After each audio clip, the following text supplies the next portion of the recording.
자, 오늘 1대1 제자 양육 말씀 공부 오늘 37주 차가 되는데 여러분 교재 108쪽입니다. 자, 1대1 제자 양육 교재를 가지고 계신 분들은 108쪽에 우리가 지난주에 이어서 하나님께 예배하는 것에 대한 하나님과의 친교, 교제, 사귐에 대한 이야기를 우리 좀 계속해서 살펴보도록 하겠습니다.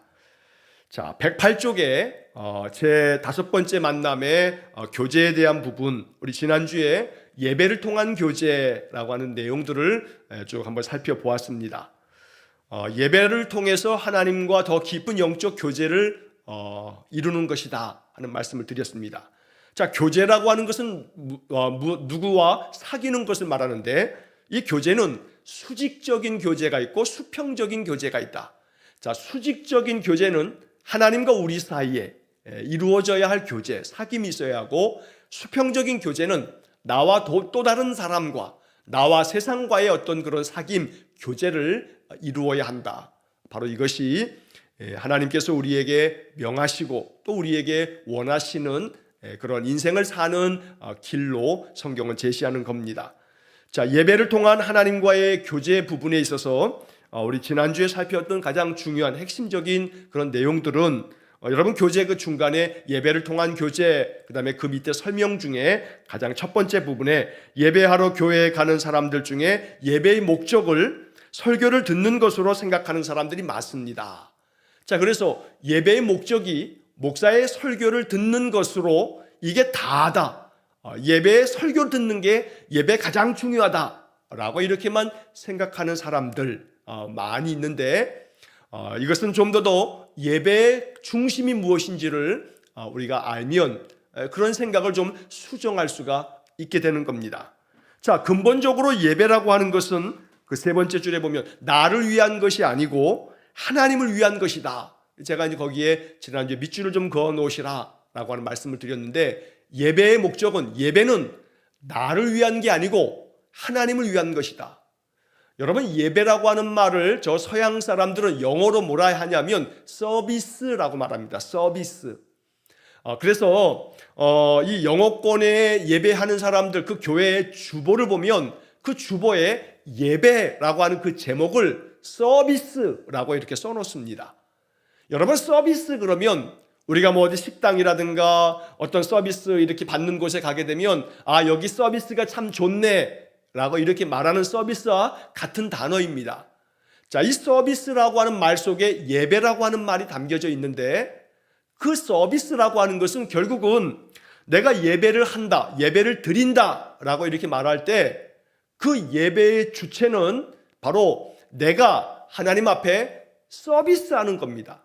그러니까 하나님을 섬기는 것이다. 여러분, 서비스라고 하는 것은 이 섬기는 것을 말하는 거죠. 그래서 내가 하나님을 섬기는 거, 내가 하나님 앞에 예배하는 거, 그래서 하나님께 서비스를 다하는 거, 이게 예배다라고도 말할 수가 있는 겁니다. 자, 그렇기 때문에 여러분, 서비스 받는 사람이 목적이 되는 거죠. 서비스 하는 사람이 목적이 아니고.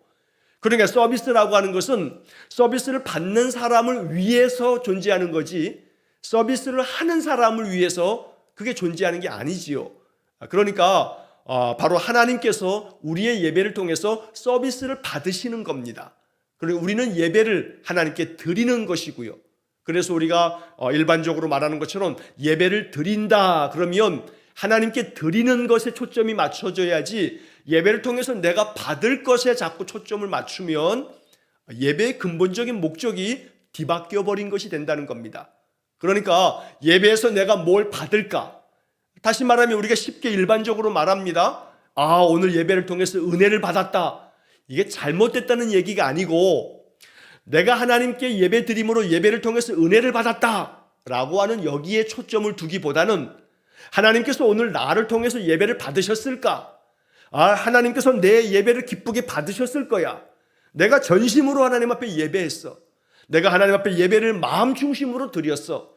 기쁜 마음으로 찬송하고 감사의 마음으로 찬송하고 내 마음의 간절함으로 하나님 앞에 감사의 기도를 드리고, 그래서 하나님이 나의 예배를 기쁘게 받으셨기를 내가 원해. 하나님은 나의 예배를 기쁘게 받으셨을 거야. 바로 이렇게 예배를 정말로 하나님 기쁘게 받으셨을까? 이제 여기에 초점을 맞추는 것이 예배 본질이다라고 하는 겁니다. 물론 그렇다고 해서 내가 예배를 통해서 은혜를 받는 것이 잘못됐다는 얘기가 아닙니다. 하나님 앞에 내가 기쁨으로 예배를 드림으로 하나님이 내 예배를 받으셨을 때 여기서 기쁨이 있어야 된다는 것을 잊지 말아야 합니다. 이것과는 관계없이 하나님이 내 예배를 받으셨는가 받지 않으셨는가 여기에는 별로 관심이 없고 내가 예배를 통해서 은혜를 받았는가, 내 마음에 예배 가운데 찬송과 기도와 또 말씀 속에서 나에게 필요한 말씀이 전달되어지므로 내 마음에 내 감정에 어떤 감동이 있다든가 내 마음속에 어떤 감동을 받는 그런 것을 예배 은혜를 받았다라고 우리가 이렇게 종종 말하는데, 바로 예배는 내가 받는 주체가 아니고 나는 예배를 드리는 존재다라고 하는 것을 잊지 말아야 하는 겁니다. 오늘 하나님께서 내 예배를 기쁘게 받으셨을 거야. 그래서 나는 기뻐. 그래서 내게 은혜가 돼. 라고 이렇게 생각할 수 있다면 이 사람은 정말 바른 예배자인 것입니다. 그래서 예배를 통해서 하나님께서 나를 통해서 영광을 받으시고 나의 예배를 기쁘게 받으시는 그런 것이 될 때 이게 참된 예배다라고 하는 것을 우리가 지난주에 이제 제가 여러 가지 말씀을 통해서 함께 나누었습니다. 자, 여러분 교재 맨 마지막 줄에 이런 문장이 있습니다. 하나님을 위해서, 그분의 영광을 위해서 함께하는 예배가 하나님이 기뻐하시는 참 예배입니다. 자, 다시 한번 하나님을 위해서, 나를 위해서가 아니라 하나님을 위해서, 그리고 그분의 영광을 위해서 하나님께서 내 예배를 통해서 영광을 받으시도록 자랑스럽게 기뻐하시며 여기시도록 그렇게 우리의 마음은 하나님 감사합니다. 하나님 찬양합니다. 하나님 이 예배를 받아주십시오. 나의 정성을 드립니다. 나의 마음을 드립니다. 이 예배를 기쁘게 받아주십시오. 이런 마음으로 예배할 때 하나님 기뻐하시는 참된 예배가 된다는 겁니다. 자, 예배에 대한 것이 왜 중요하냐면 예배를 통해서 우리는 하나님과 더 깊이 만나게 되고 하나님은 예배를 받으시면서 동시에 예배를 통해서 우리에게 하나님 임재하심으로 예배는 하나님과 내가 하나 되어지며 하나님이 내 안에 임재하시는 시간이 바로 예배입니다. 그래서 예배에 대해서 우리가 생각할 때 예배가 왜 이렇게 중요한가? 하나님은 예배 가운데 성도를 만나신다는 겁니다. 물론 예배가 아닌 시간에도 하나님 우리를 만나주시고 우리와 함께 하시지만 성경에서 하나님은 백성들에게 예배를 명령하시면서 내가 그 예배의 자리에 임하시겠다고 말씀하십니다. 출애굽 백성들에게 성막을 만들게 하시고 그 성막에서 이렇게 하나님께 예배하라 하면서 레위기의 말씀을 가르쳐 줍니다. 그래서 우리가 지난번에 레위기를 아침마다 묵상할 때 제가 레위기에서 그런 말씀을 드렸죠. 레위기는 구약의 다이아몬드다.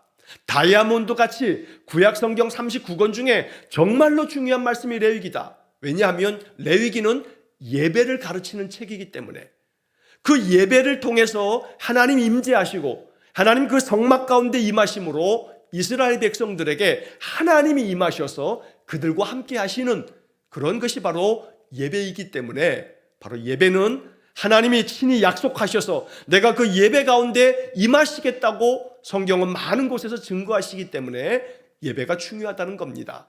그래서 우리의 예배의 삶, 이것이 하나님께서 내게 임하셔서 임재하셔서 내 삶 속에 나와 동행하시는 그런 능력을 나타내시는 것이 예배를 통해서 주어진다. 그래서 예배가 중요한 것입니다.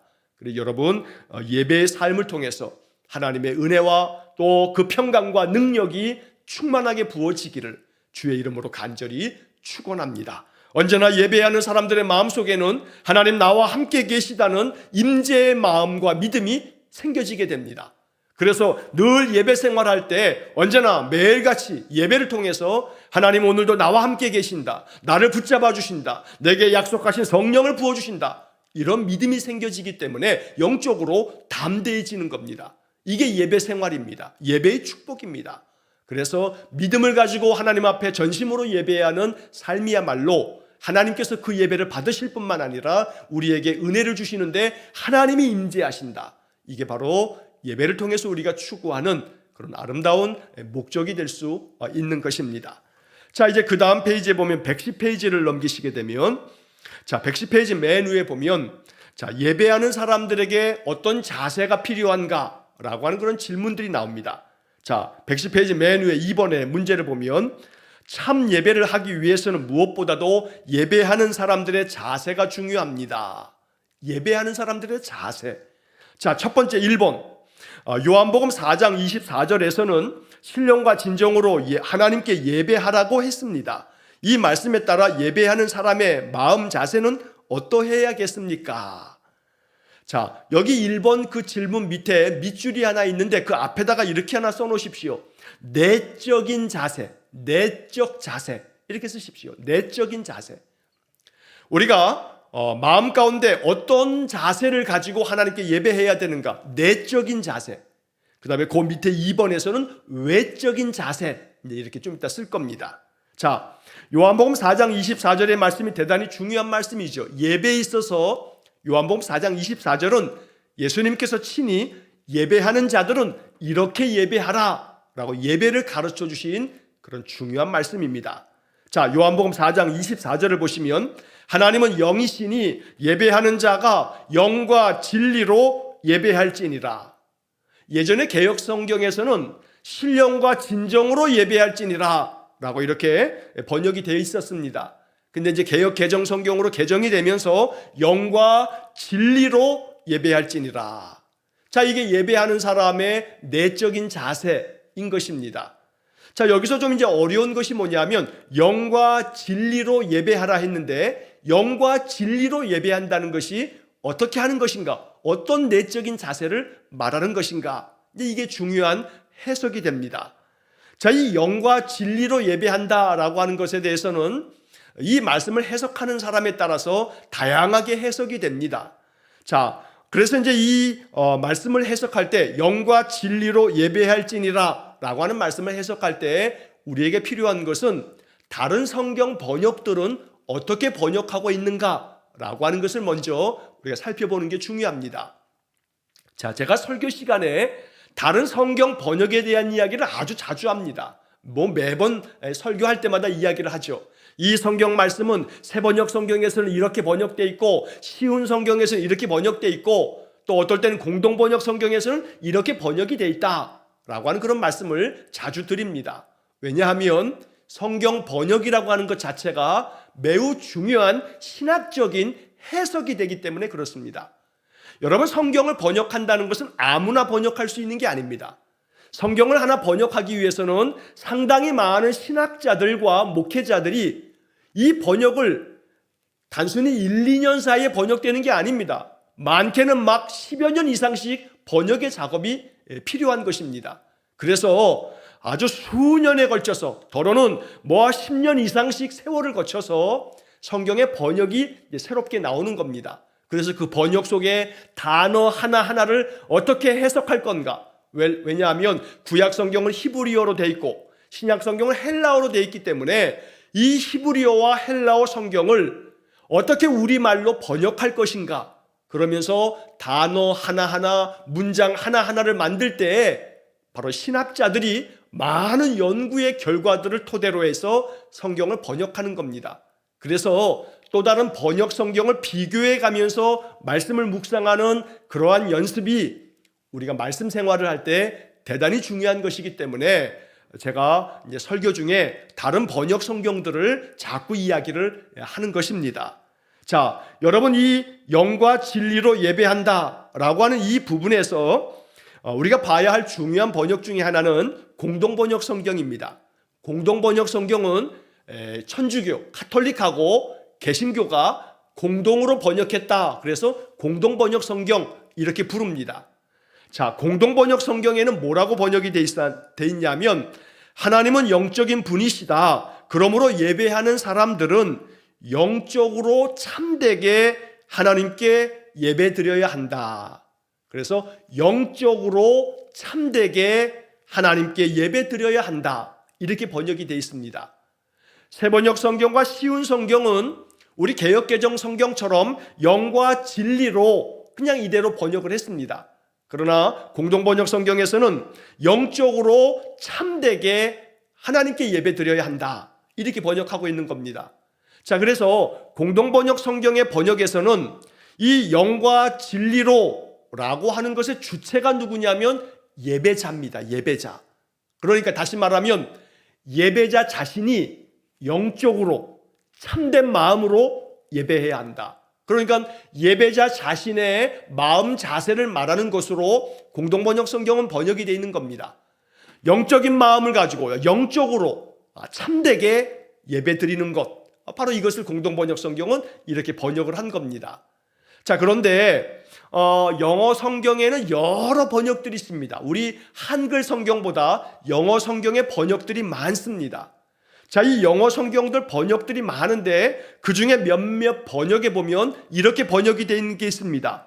성령에 의해서 이끌려져서 인도되어야 한다라고 하는 번역이 있습니다. 다시 말하면 예배하는 자는 진리 안에서 성령에 의해서 인도되어야만 한다, 이렇게 번역되어져 있는 것이 CEV라고 하는 영어 성경입니다. Contemporary English Version, 이게 우리말로 하면 현대 영어 성경, 이렇게 말할 수 있습니다.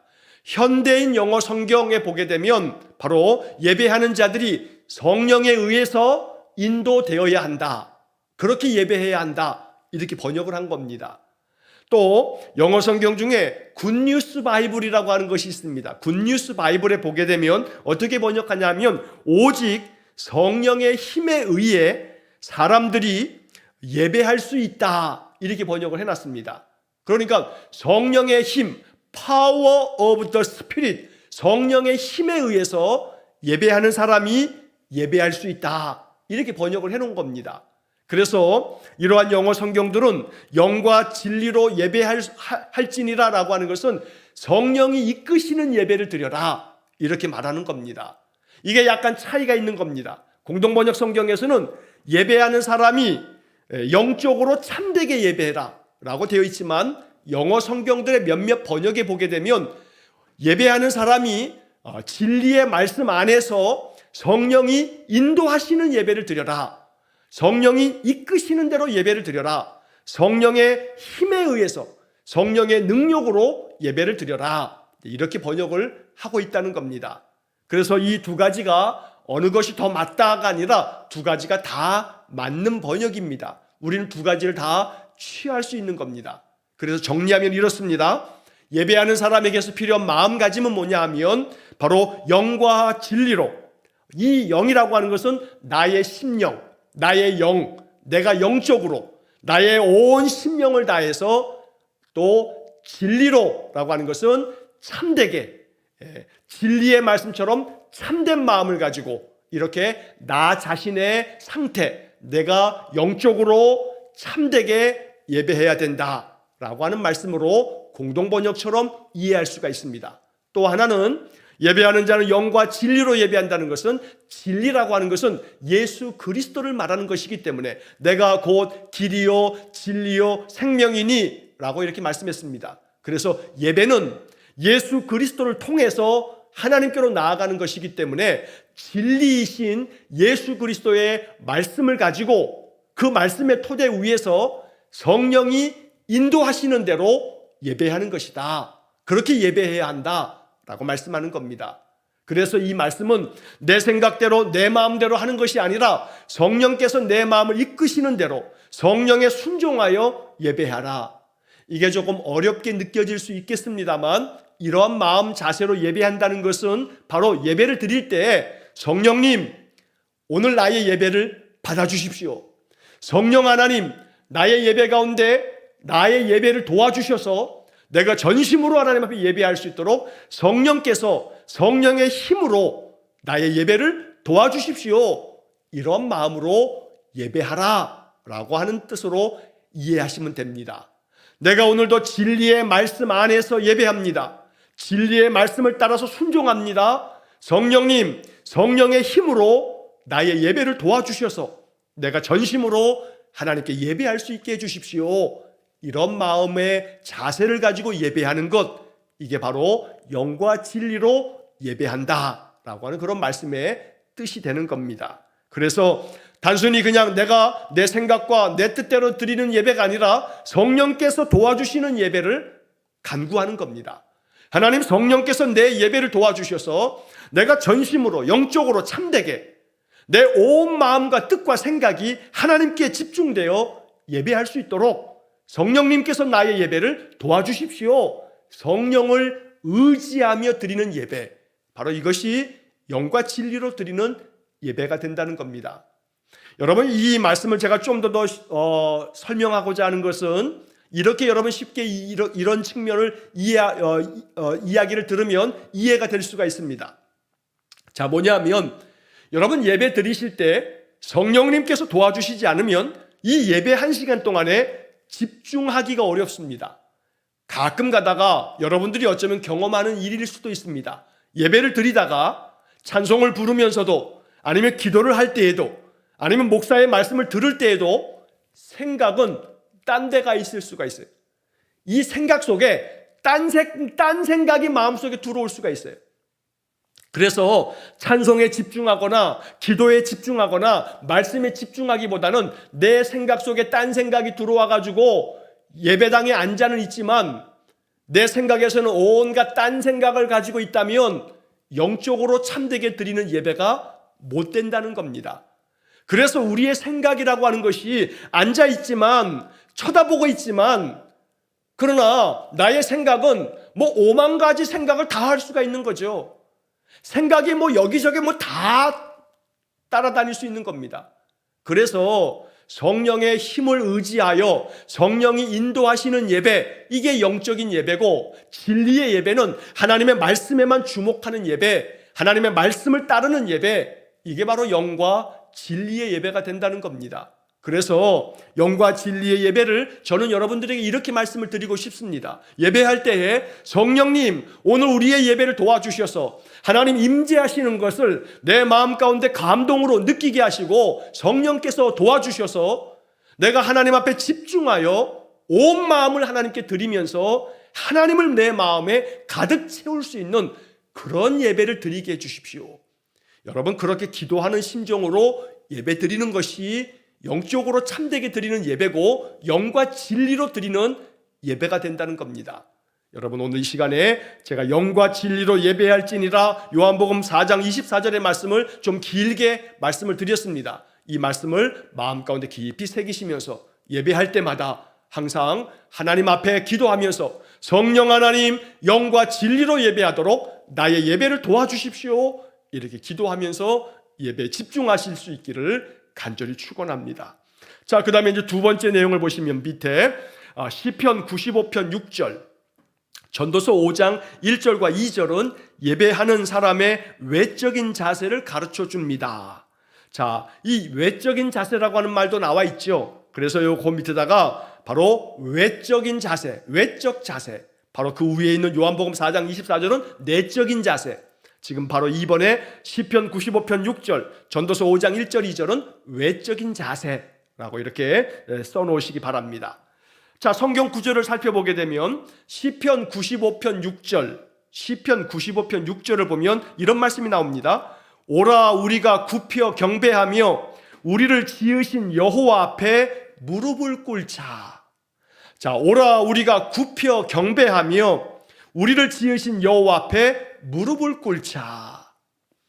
자, 여러분, 이것이 바로 예배를 드리는 외적인 자세로 예배자들이 가지고 있었던 말씀입니다.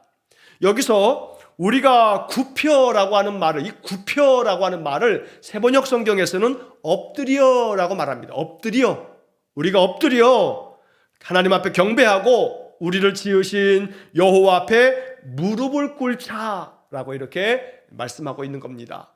여러분, 무릎을 꿇고 예배하는 거, 아마도 이 현대 교회에서는 무릎을 꿇고 예배하는 게 지금은 많이 어렵습니다. 다 뭐 예배당마다 이렇게 의자가 되어 있기 때문에 의자에 앉아서 예배를 드리지, 무릎을 꿇고 예배를 드리는 것은 아마 지금은 저 기도원 같은 데 가야나, 이렇게 바닥으로 되어 있는 기도원이나 찾아가야 무릎을 꿇고 예배를 드릴 수 있지, 지금 뭐 거의 대부분 교회 예배당은 의자에 앉아서 예배를 드리죠.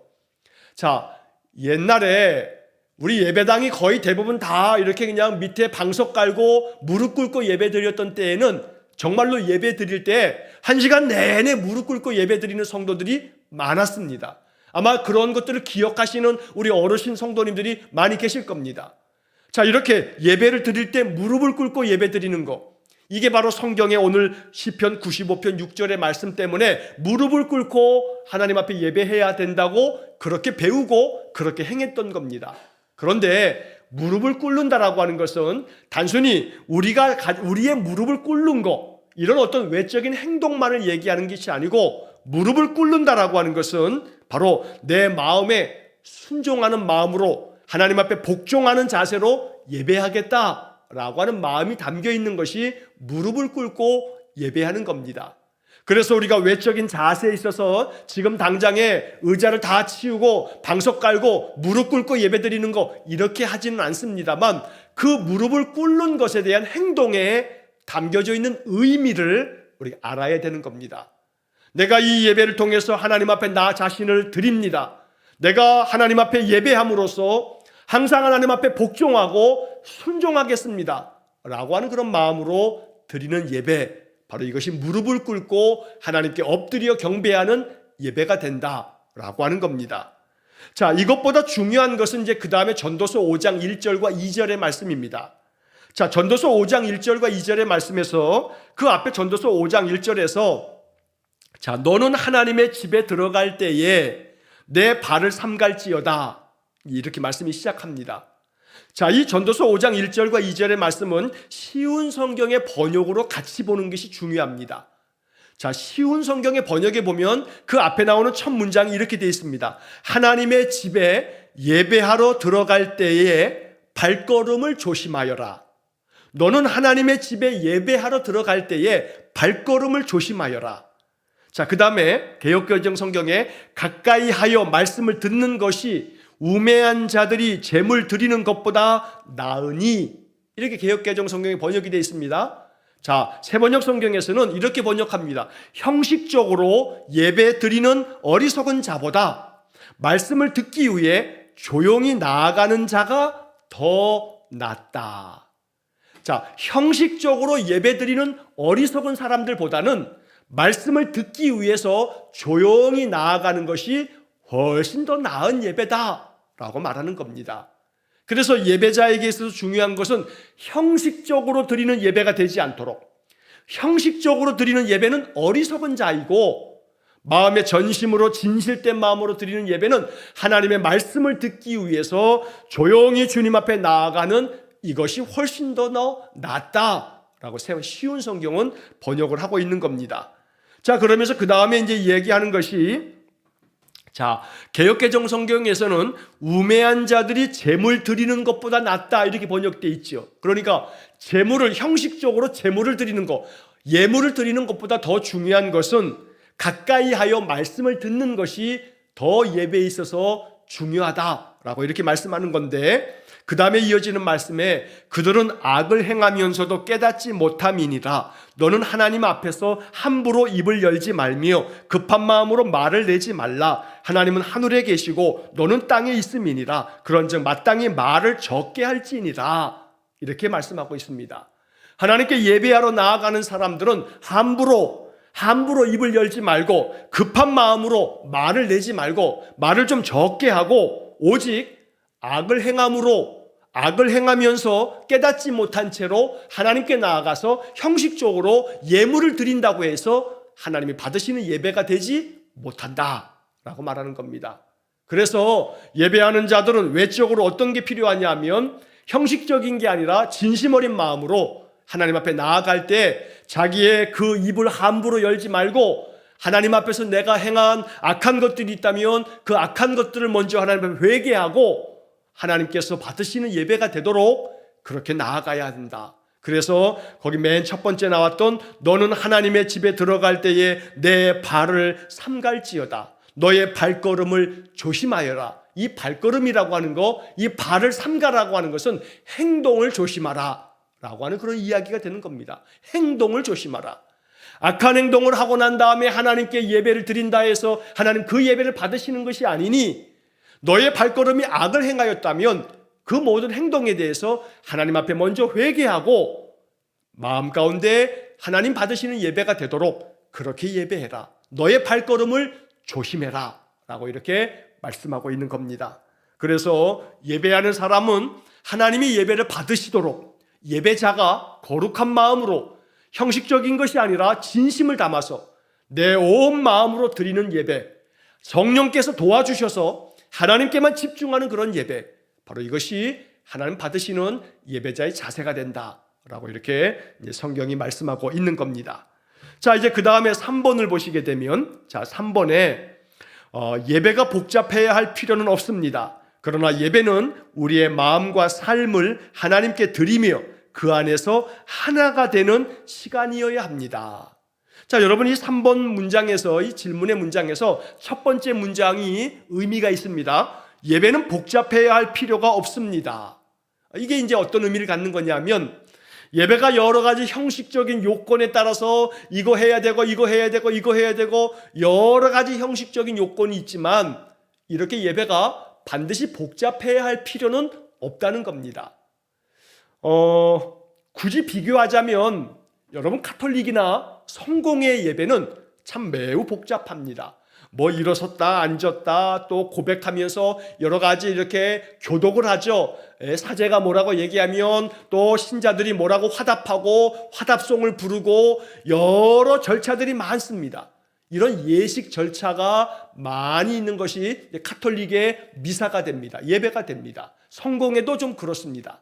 자, 그런데 개신교의 예배는 점점점 더 간단해지는 것이 좀 특징입니다. 여러분, 어떤 교회는 예배를 드리기 시작하게 되면 찬양을 계속 부르다가 기도자가 기도 한번 하고 교회 소식을 좀 나누고 축복의 인사를 나누고 난 다음에 목사가 설교하고 찬양 부르고 축도하고 끝납니다.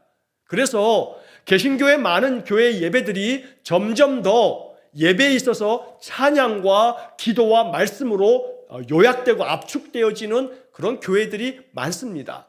그리고 그 안에 예물을 드리는 시간이 있습니다만, 뭐 옛날 같으면 헌금 바구니를 다 이렇게 돌려서 예배하고 그 헌금을 다 강단으로 가져오고, 그러면 강단에서 목사가 앞에 나가서 그 헌금 바구니들을 딱 상징적으로 받아가지고 높이 이렇게 하늘에 한번 올렸다가 강단에다 딱 올려놓고, 그리고 목사가 그 헌금 위에다가 손을 얹어서 기도하고, 어떤 교회는 조금 거시기 합니다만 그 감사헌금 드림 그 봉투에 그 감사 이 내용까지도 다 읽으면서 아무개 집사님이 이러이러해서 감사헌금을 드렸습니다. 또 아무개 어떤 뭐 권사님이 11조헌금 드렸습니다. 봉투에 드린 것을 다 또 읽어주면서 예배를 드리는 교회들이 여러분 지금도 가끔씩 있습니다. 그러나 많은 교회들이 지금은 이렇게 헌금 바구니를 돌리기보다는 예배당 앞에 헌금함을 만들어 두고 그 헌금함에 헌금을 자발적으로 자원하는 마음으로 예물을 드리게 하고, 또 어떠한 교회들은 헌금을 이렇게 봉헌하는 그런 예식처럼 이 헌금 그런 어떤 봉사자들이 헌금 바구니를 쫙 가지고 나오는 그런 순서들도 이제는 다 없애는 교회들이 많습니다. 저는 목회를 하면서 이 헌금에 대한 부분에 있어서 성도들이 헌금을 마음 가운데 중심으로 자원하는 마음으로 하나님 앞에 감사의 예물로 그렇게 드리도록, 이 헌금에 대한 부분에 있어서 우리들이 이것이 강제가 되거나 또 여러 가지 부담이 되어지지 않도록 하기 위해서 헌금에 대한 다른 어떤 예식적인 어떤 절차들을 예배에 다 생략을 했습니다. 그렇다고 하나님께서 우리의 드리는 이 예물을 하나님께서 모르시는 것 아니고 하나님 다 기쁘게 받으시기 때문에 중요한 것은 예배자가 예배를 드리면서 헌금에 대한 부담이라든가 헌금에 대한 부분에서 마음 가운데 여러 가지 그런 어떤 자원하는 기쁨의 마음으로 드리는 예물이 되지 않으면 이건 참된 예물이 되지 못하기 때문에 그런 예식의 순서들을 예배 가운데서 제가 생략을 했던 겁니다. 자, 중요한 것은 예배가 이렇게 복잡할 필요는 없다. 그러나 복잡하지 않다 하여 우리의 마음 중심을 드리는 것이 간단하게 드린다는 것은 아니죠. 마음 중심에 온 힘을 다하여 드리는 예배, 그래서 예배 가운데 하나님께 찬양하고 하나님께 기도하며 하나님 말씀을 받고 내 마음 중심을 하나님께 드리며 예물도 하나님께 드리면서 하나님께 나아가는 것, 이 예배의 아주 핵심적인 그런 내용들이 중요한 것입니다. 자, 그런데 이제 여기서 그 다음 문장에 보면 그러나 예배는 우리의 마음과 삶을 하나님께 드리며 라고 하는 표현이 나옵니다. 하나님께 나의 마음을 드리면서 동시에 나의 삶을 드린다, 이런 표현이 나옵니다. 여기서 삶을 드리는 예배라고 하는 것은 여러분 이것을 잘 이제 이해하셔야 되는데, 예배는 예배당에서 이렇게 1시간 드리는 예배가 이것만 예배가 된다 하면 곤란합니다. 예배는 1시간 하나님 앞에 예배 드리고 그 다음에 그 하루에 예배당에 나아가 이제 예배 드린 다음에 예배당 밖으로 나아가서 나의 삶의 자리로 나아가서 나의 생활 속에서 나의 삶 자체가 예배자의 마음으로 생활하는 것, 이게 바로 예배의 연장이라고 말할 수가 있는 겁니다. 나의 생활 속에서 늘 나의 행실이 예배자처럼 하나님 앞에 서 있는 것처럼, 하나님이 나를 보시는 것처럼 그렇게 행동하면서 그렇게 믿음의 사람처럼 살아가는 것, 이러한 삶이 하나님 앞에 드려지는 예배의 제물이 된다는 겁니다. 나의 생활이 하나님께 드려지는 제물이 되고 내가 하나님 앞에 늘 참된 마음으로 살아가는 그 삶 자체가 하나님이 받으시는 예배가 된다라고 이렇게 말하는 겁니다. 그래서 예배 생활이라고도 말하고 생활 예배다라고 이렇게 말하기도 하는 겁니다. 나의 생활 자체가 하나님께서 받으시는 예배가 되도록, 그래서 생활 속에서도 지금 내 앞에 하나님이 계신다, 나의 행동 하나하나가 하나님이 기뻐하시는 행동이 되도록 그렇게 살아가는 것, 이게 바로 생활 속에서 드리는 예배라고 말할 수가 있는 것입니다.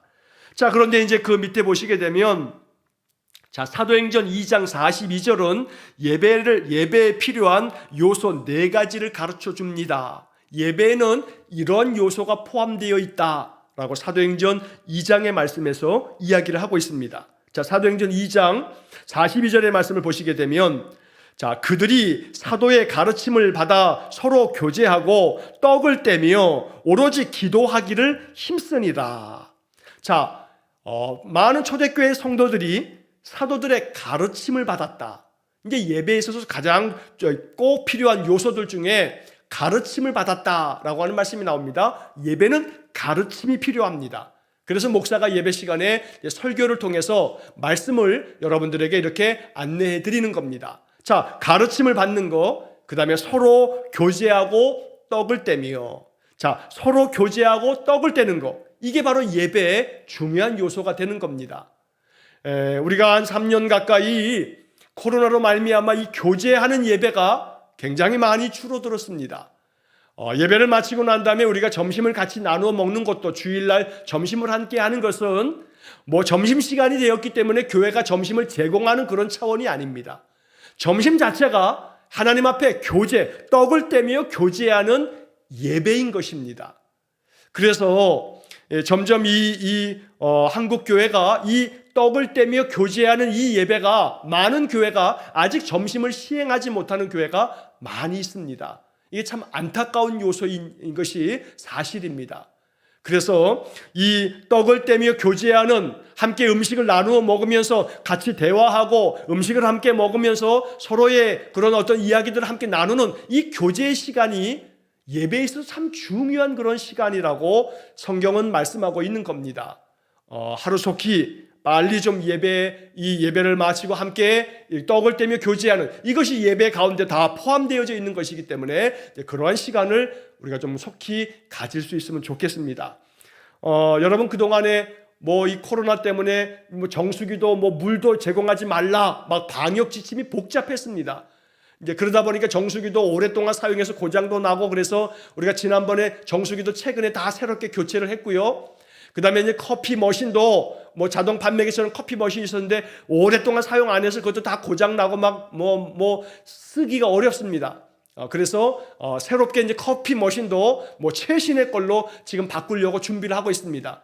아주 좋은 커피 머신이 아마 들어올 겁니다. 그럼 여러분, 점심을 먹는 것은 우리는 봉사할, 점심을 제공할 만들어내는 봉사자도 좀 필요합니다만, 여러분 마음 가운데 기도하시면서 내가 주일날 성도들이 떡을 떼며 교제할 수 있는 이 점심을 우리가 다시 한번 좀 재개할 수 있도록 봉사하는 봉사자들이 좀 헌신하면 우리가 이 일을 좀 더 속히 아마 시행할 수 있을 것 같습니다. 여러분 마음속에 한번 이거 기도해 주시기 바라고, 그때까지는 여러분 이제 곧 머지않아서 커피 머신이 좋은 이 머신이 들어올 건데, 그러면 예배 끝나고 커피라도 한 잔 마시면서 아마 좋은 커피숍에 가서 마실 수 있는 그런 커피 머신이 아마 들어올 겁니다. 그럼 차 한 잔 마시면서 서로 이야기 나누고 교제하고 이런 시간들을 좀 가짐으로 우리의 예배가 함께 서로 교제하고 또 떡을 나누는 그런 예배가 될 수 있도록 우리가 좀 힘써야 되겠습니다. 그리고 오로지 기도하기를 힘쓰니라,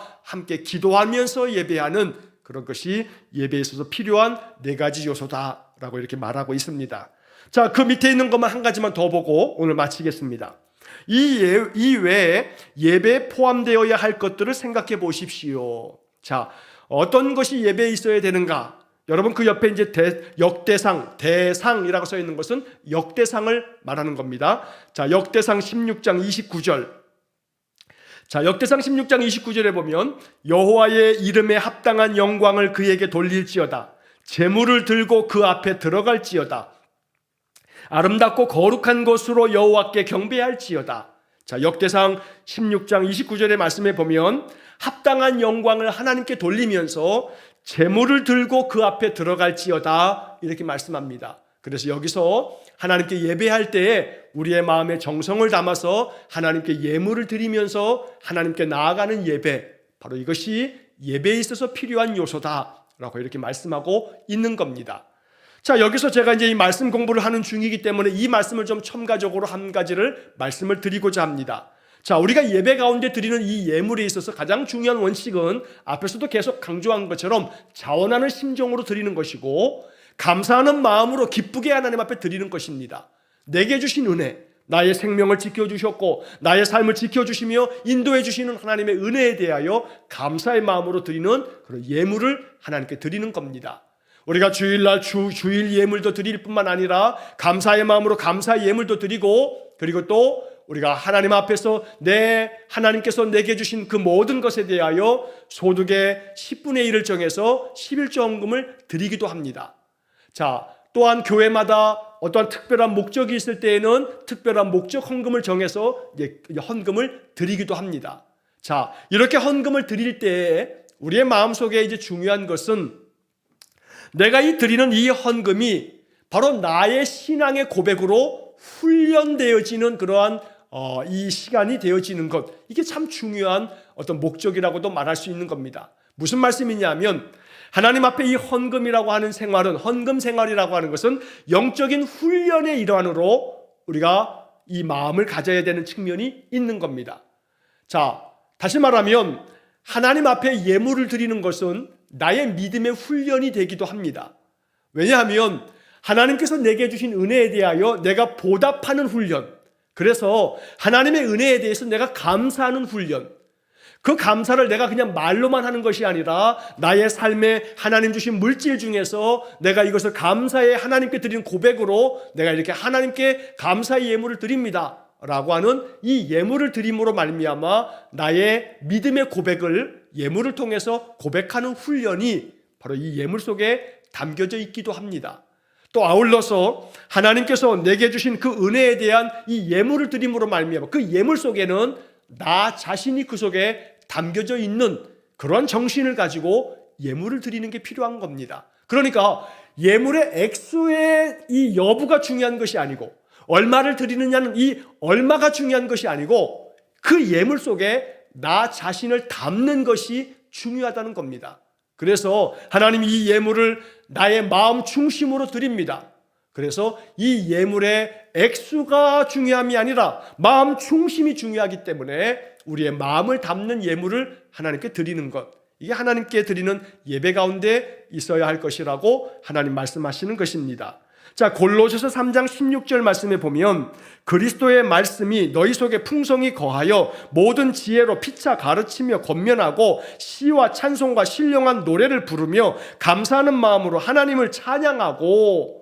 자, 이 골로새서 3장 16절에서는 하나님의 말씀이 너희 속에 풍성히 거하도록 말씀을 듣는 시간, 또한 하나님 앞에 신령한 노래를 부르는 찬양의 시간, 바로 이것이 예배 가운데 있어야 한다고 말씀하는 겁니다. 자, 마지막으로 시편 47편 1절과 2절 그리고 5절 말씀에 보면 너희 만민들아 손바닥을 치며 즐거운 소리로 하나님께 외칠지어다. 지존하신 여호와는 두려우시고 온 땅에 큰 왕이 되심이로다. 5절 하나님께서 즐거운 함성 중에 올라가시며 여호와께서 나팔 소리 중에 올라가시도다.